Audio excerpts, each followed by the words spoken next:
Hey, I've prepared a pretty varied selection of titles for you today. Few big, more well-known games and some smaller ones too. Hopefully you'll find something you're into. So let's not waste any more time here and jump right in. If the title hasn't given it away yet, Viper Racing is all about racing snakes. So you can pick either Cobra, Anaconda or… wait, hold on a sec. Nope, wrong game. Sorry, in Viper Racing you're racing in a Dodge Viper. Its physics engine was unparalleled at the time and one of its most prominent features. So, while speeding, you not only have to keep an eye on your opponents, but also things like inertia, torque, aerodynamics, weight transfer, brake and tire wear, and clutch. I mean, you can set clutch to auto if you don't wanna bother yourself with it, but if you do, you gotta set a key for it and use it. It's something I've not seen in any other game by then.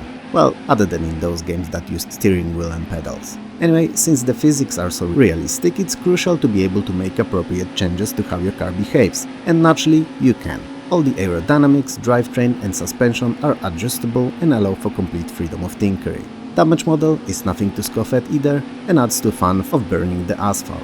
I mean, if you ever end up hitting a wall at high speed, the suspension may bend, making it incredibly difficult to drive in a straight line. And such attention to detail was not very common in racers at the time. Come to think of it, all crashes, bumps and hits, big and small, seem to be reflected realistically on the vehicle in the form of various deformations and such. But all that is what's under the hood of the game, so to speak.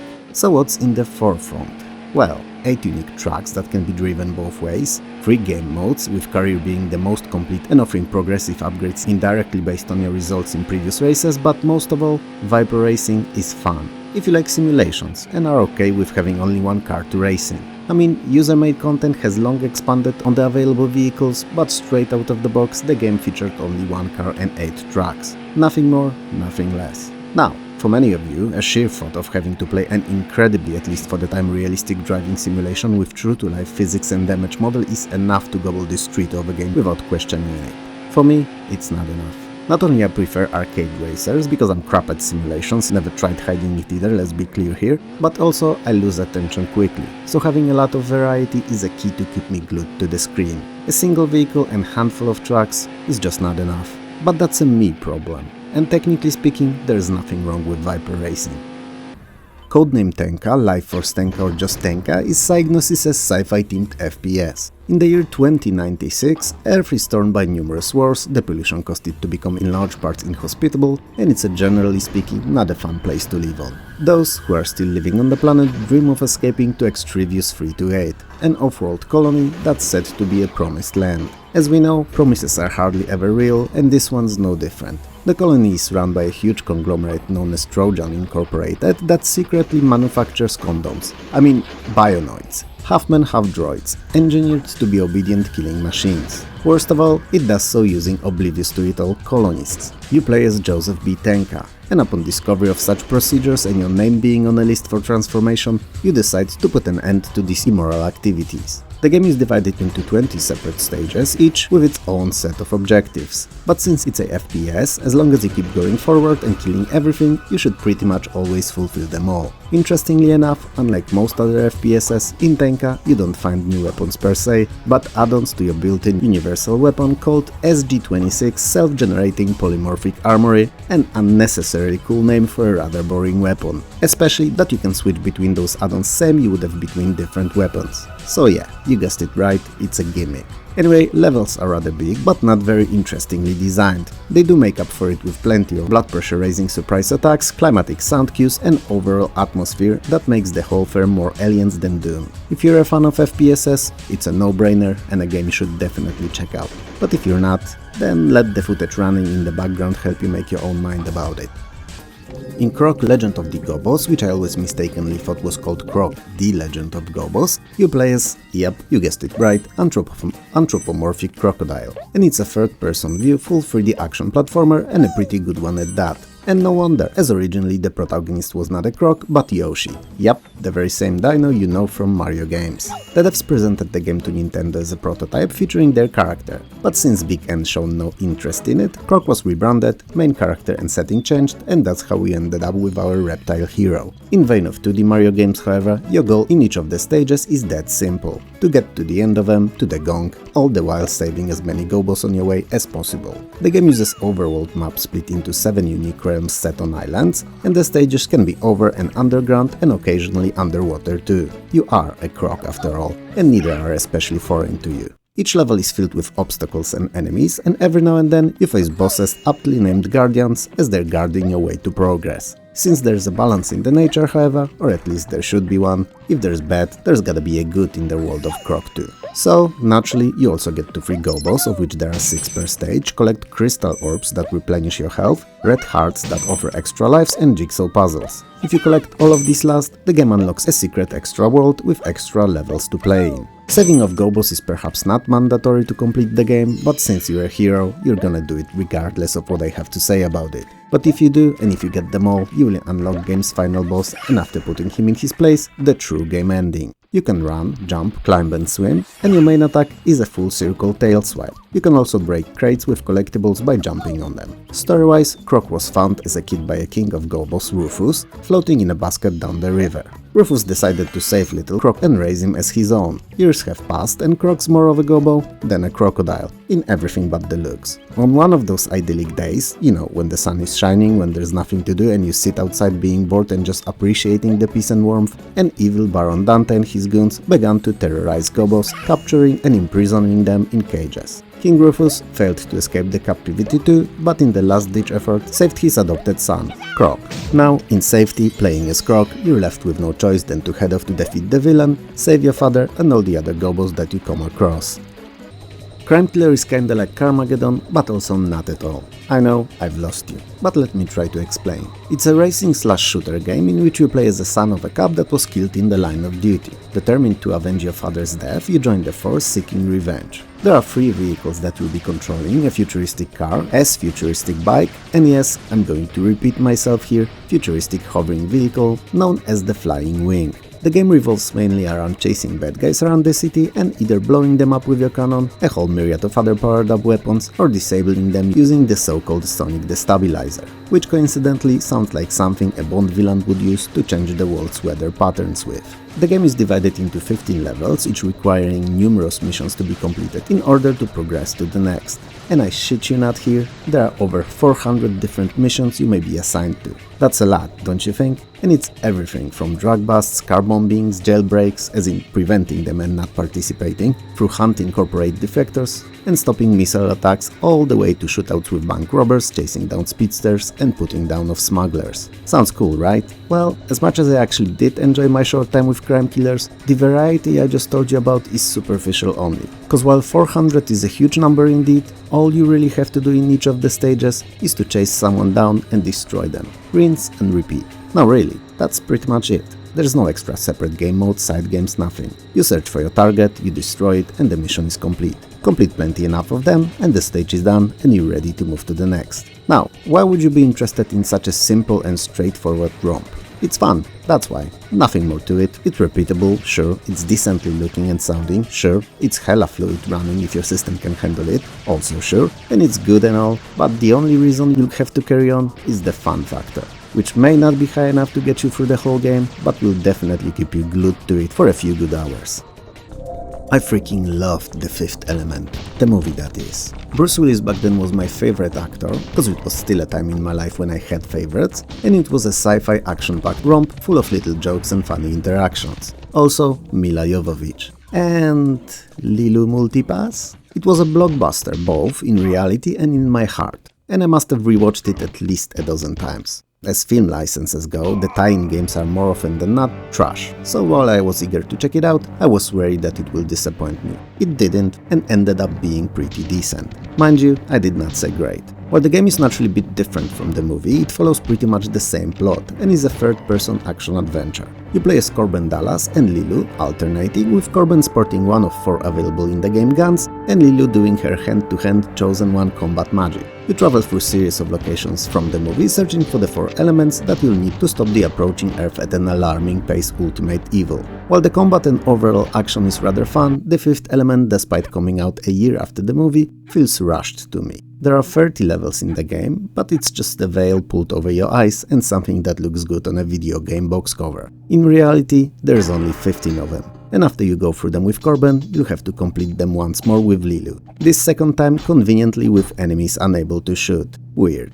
The stages have been more than recycled, they feel copy-pasted. And when you compare the locations in-game to those found in the movie, you'll quickly realize that the authors picked the least fun possible of them, easiest to render, graphically unspectacular, and offering limited gameplay possibilities. Mainly corridors and closed-off rooms with very sporadic outside locations. In the end, the fifth element is neither a great shooter when playing with Corben, nor a good brawler with Lilu. It's an average to decent action game that's perhaps not disappointing, but also nothing you'll be replaying years after completing it first. Micro Machines V3 is the last game in the Codemasters top-down mini racer series. The first two I particularly enjoyed playing against friends, as they offered very simple mechanics with multiplayer-focused gameplay loop, perfect for quick fun races and short but massive endorphin bursts, shooting straight into your brain, keeping you entertained whether you were winning or not. The third one is no different. So one would think that it's an ideal title to sink some hours in, and in reality it is, but also isn't. While it could be argued that it's the best one of them all, offering a whopping 48 different stages, portraying everyday locations, everything from breakfast tables through ponds, sandboxes, bathtubs to pool tables and anything in between, tons of different vehicles, big, small, fast and slow, modern 3D presentation, more obstacles than ever before and even some optional weapons. And yet, somehow, something feels odd about it. Don't get me wrong, it's an amazing and hella fun game, but it never grabbed me same way the older ones did.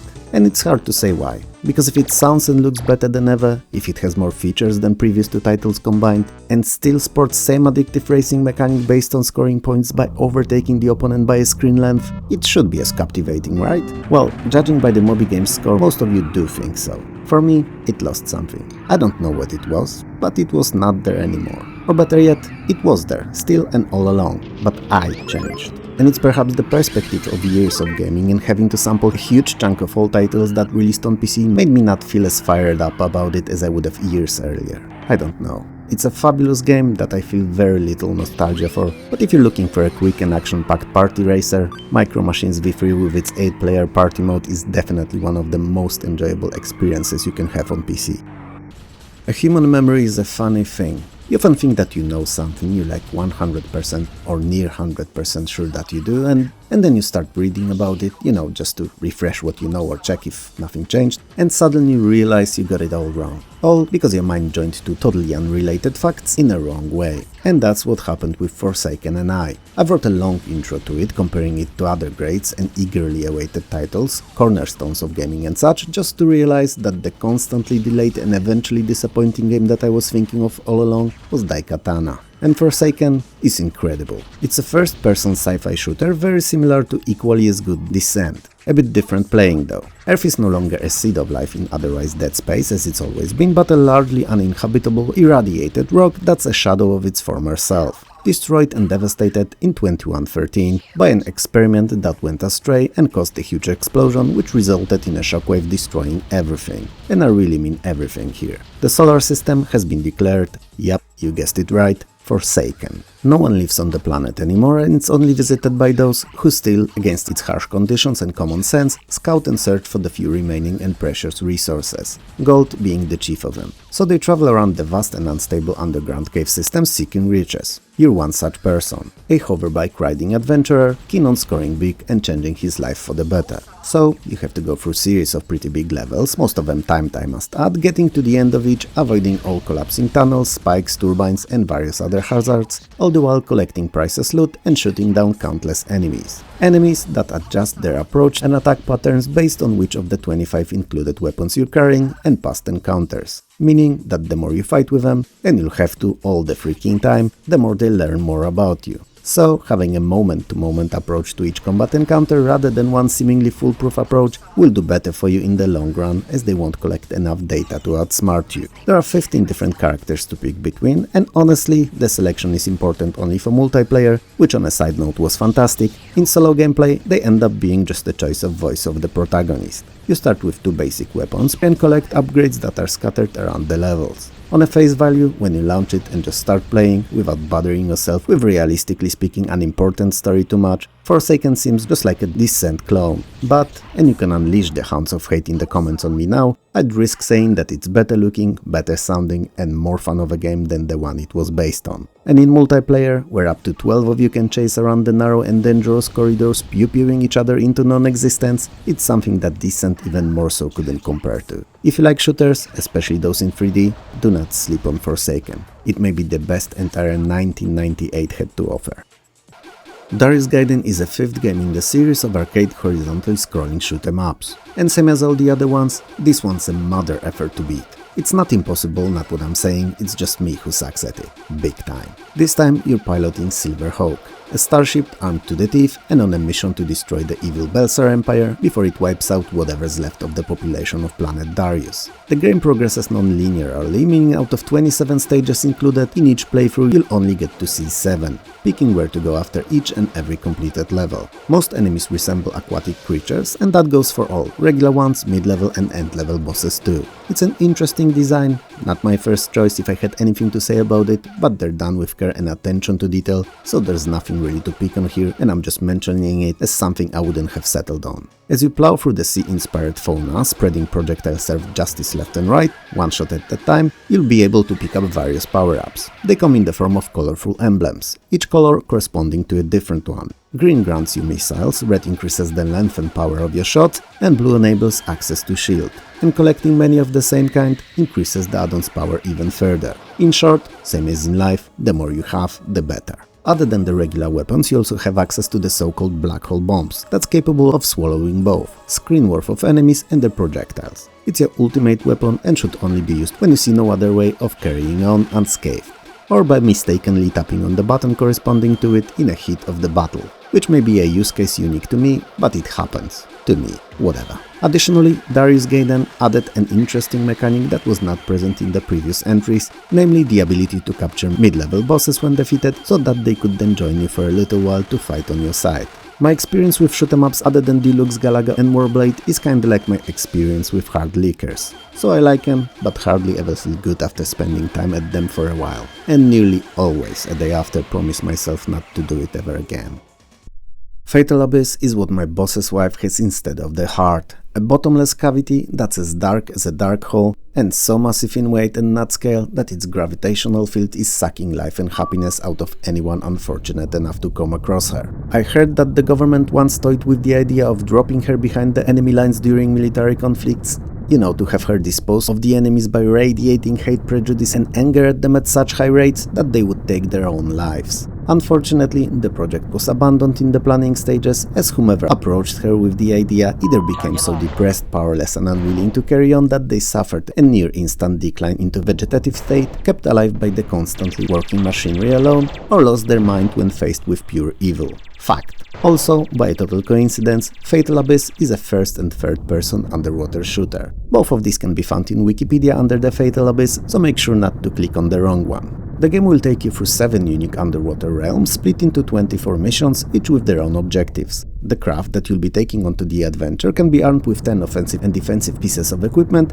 and learning the controls and how the sub behaves underwater is a key to success. Initially, Fatal Abyss may appear to be difficult, but when you get used to it, you'll be blasting the enemies all around. But what is your motivation here, you may wonder? Well, in the far-off future, a new and near-limitless power source is discovered. It is not mineable resource of any kind, however, but a bacteria living at the ocean floor, so-called Bacteria 241. And this is where I'd like to congratulate the devs on creativity. They nailed it down with this one, and hardly ever I get to witness such a dedication. If there ever would be a follow-up, I bet you'd be seeking Bacteria 123 in it. Anyway, 2 factions fight for control of said power source, and it's either Ecosystems or Proteus Tech, and you can pick for which one you'd like to play at the beginning of the game. One wants to split the energy with the world, while the other aims to harness it for its own purposes. Gameplay-wise, they may not feel very different at all, but it's nice to have a choice, don't you think? And if you forget about the story altogether and treat the game as kill everything and carry on kind of a title, you'll have much more fun.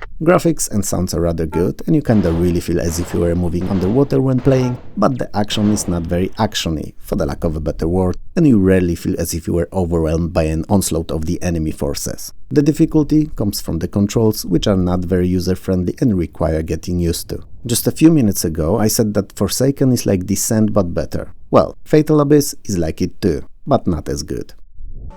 Unreal is a first-person shooter and a title that pioneered the arena shooter genre along with its campaign and debuted Epic's now state-of-the-art Unreal Engine. You're a prisoner 849 aboard a prison ship Vortex Rikers on a route to a moon-based prison. Not our moon, some other moon somewhere. Maybe Sailor Moon.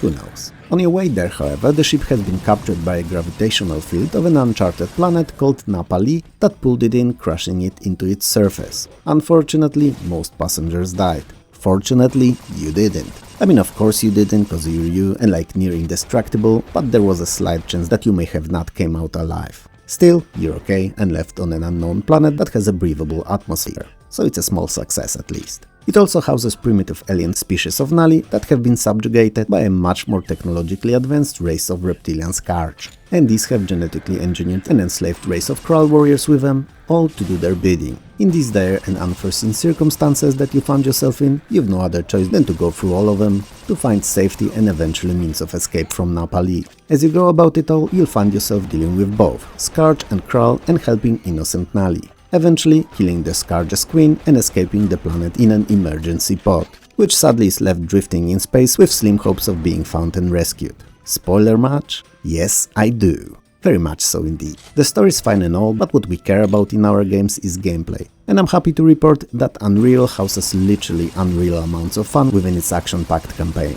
There's 10 weapons in the game, each with 2 firing modes, so they feel as if there were 20, and it's a nice spread of normal through exotic to strict alien-feeling pew-pewers. So while many shoot bullets, others focus on projectiles, blobs of toxic waste or even super sped-up shrapnel or wall ricocheting blades. You won't get bored with the included armament is what I'm saying. Other than the single player, there's multiplayer too, and in 2 modes no less. Either a co-op campaign, which just makes the adventure twice as fun, and few different forms of deathmatch, namely free-for-all, team deathmatch, king of the hill and dark match. That last being entirely dark, with just the player's searchlights being the only sources of illumination. Unreal polished established by the earlier game's multiplayer formula, focusing on blood pressure racing and action-packed arena shootouts with quick response and skill-based gameplay, rather than maze-like fights on standard story levels. I'm not a very proficient FPS gamer, and in multiplayer I'm mid all the way, dropping that left and right, if not shot, then hit by a rogue shrapnel. And Unreal was the first title that proved to me that I've made a much better choice years earlier, focusing on role-playing and strategy games. But I'm me and you're you, and I'm sure you rocked in Unreal, and it's multiplayer-only tournament follow-ups alike. Cool games today, right? Sure, I may have not personally liked them all and suck at others, but objectively speaking, they were a rather decent bunch. What do you think though? Let me know in the comments below. If you liked the video, hit those like and subscribe buttons below. Smash them if you have to, it helps more than you could ever know. Also, I would like to thank you and all my amazing Patreon and YouTube members for helping this channel keep going. And last but definitely not least, I would like to thank all the wonderful folks who record and upload playthroughs, let's plays and other retro-centric videos here on YouTube, because they help to preserve the games that would have otherwise be long forgotten. So thank you.